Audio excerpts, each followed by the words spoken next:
News 18 India.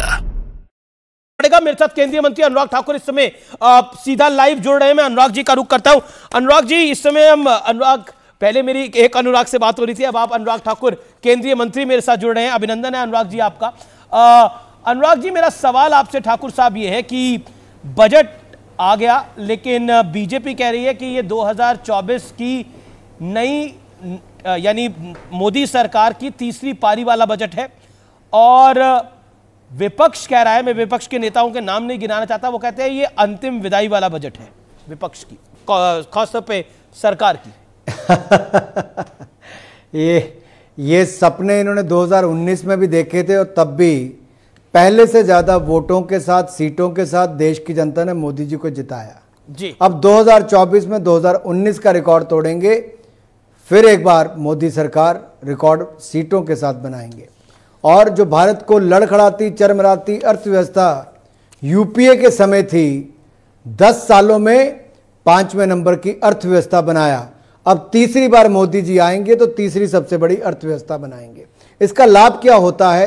क्योंकि पिछले 10 सालों में 25 करोड़ गरीबों को गरीबी रेखा से बाहर निकाल कर लाए, 4 करोड़ पक्के मकान बनाए, अब 2 करोड़ और पक्के मकान बना कर देंगे। और मध्यम वर्ग के लिए भी उनका अपना मकान हो, किराए के मकान से बाहर निकलें, उसके लिए नई योजना लाएंगे, नई सुविधाएं देंगे। हमने इसी तरह से युवाओं के लिए 1 लाख करोड़ रुपया रिसर्च एंड इनोवेशन फंड रखा है, ताकि वो एंटरप्रेन्योर बने, रिसर्च करें, आगे बढ़ें। 11,11,111 करोड़ रुपए का बजट रखा है कैपेक्स, आधारभूत ढांचा पे बनाने के लिए। आप देखिए अमित जी, पिछले 10 सालों में 74 एयरपोर्ट की बजाय अब 150 एयरपोर्ट हो गए।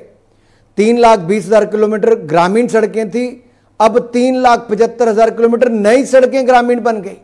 90,000 किलोमीटर हमारा नेशनल हाईवे था, अब 1,46,000 किलोमीटर नेशनल हाईवे बन गया है। हमारे 370 मेडिकल कॉलेज थे, आज हर जिले में मेडिकल कॉलेज बन गया, अब नए बनाने का और काम कर रहे हैं। 7 एम्स थे, अब 23 एम्स बन गए।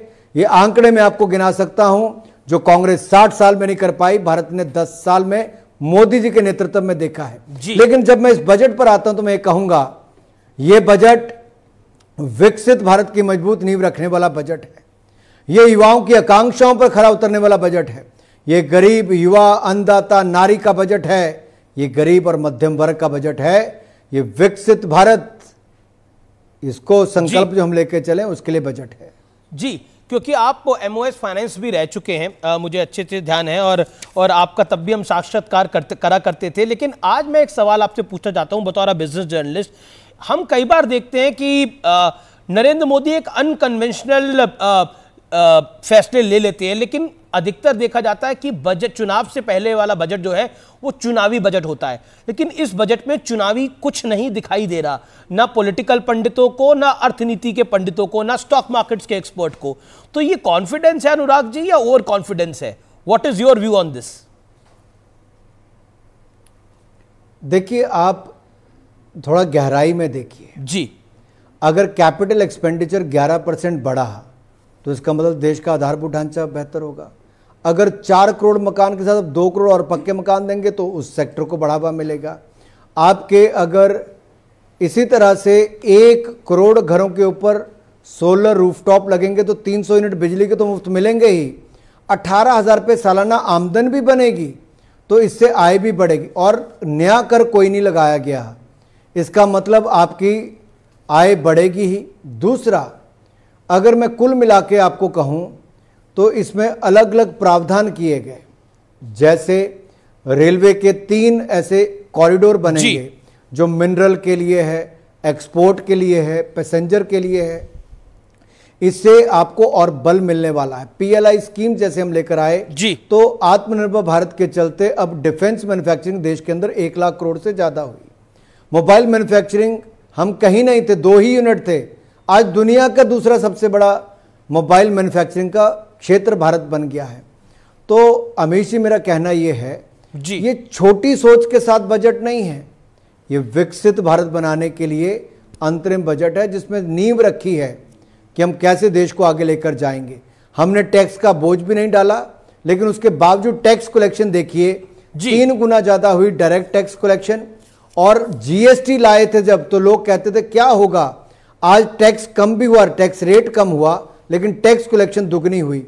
80-85 हजार करोड़ होती थी, आज 1,66,000 करोड़ औसतन टैक्स कलेक्शन हो रही है जी, और पिछले महीने 1,73,000 करोड़ थी, 1,75,000 करोड़। क्योंकि आप टैक्स की बात करें तो मिडिल क्लास को राहत का एक सामान्य तौर पर सवाल रहता है और वो हर बजट में रहता है, और इस बजट में भी है।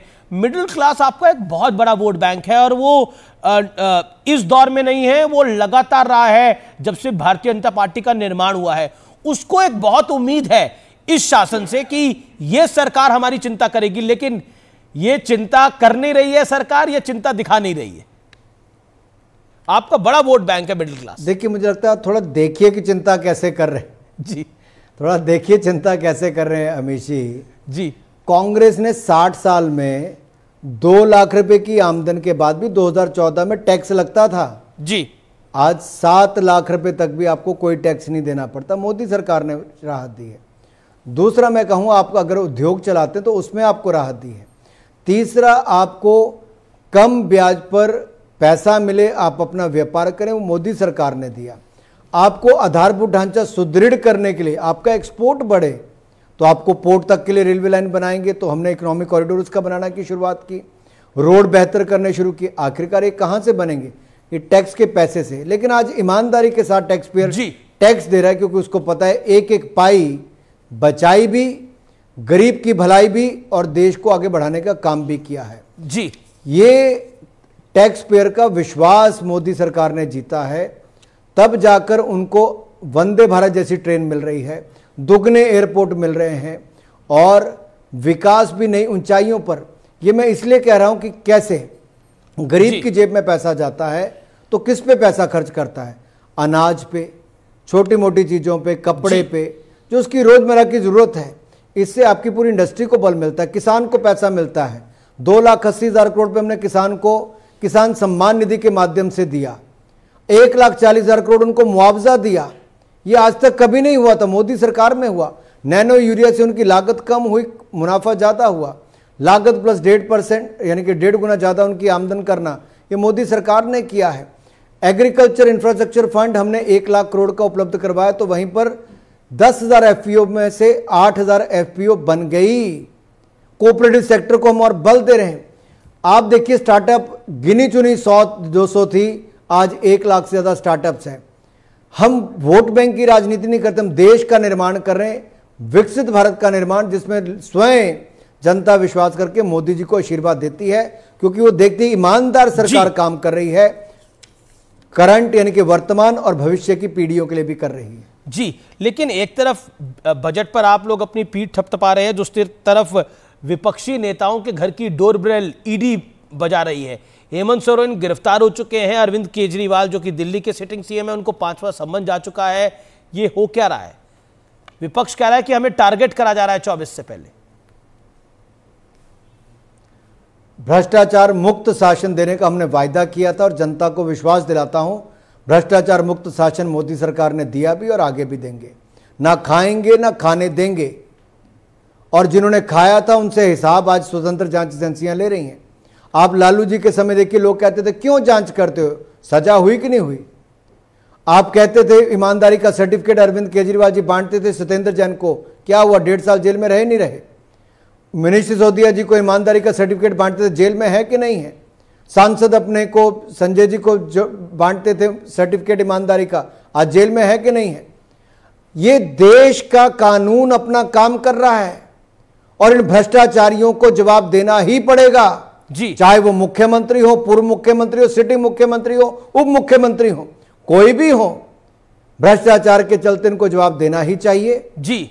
और जो राजनीति में ही ये कहकर आए थे कि हम भ्रष्टाचार के खिलाफ आंदोलन करके, वो अरविंद केजरीवाल जी स्वयं भ्रष्टाचार के दलदल में डूबे हैं। सबसे ज्यादा आरोप है इनकी पार्टी के नेताओं के ऊपर जी। अनुराग जी, क्योंकि नीतीश जी अब आपके खेमे में आ गए हैं, इंडिया गठबंधन का तो जो नींव थी वो हिल गई है, तो आप इंडी अलायंस पर अब क्या कहना चाहते हैं?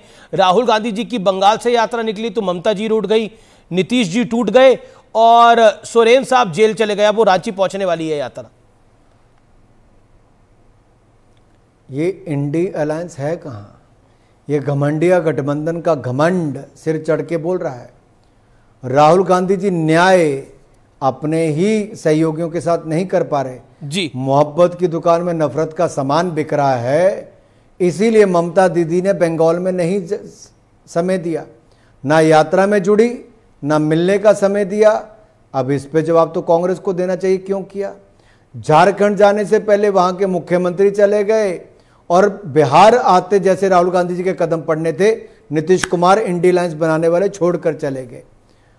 अब करें क्या, इसका जवाब तो इनको देना है। ना इनकी एक नीति थी, ना नेता था, नीयत में भी खोट था, और अब साफ नजर आता है ये गठबंधन केवल कागज पर है, जमीन पर कुछ नहीं है।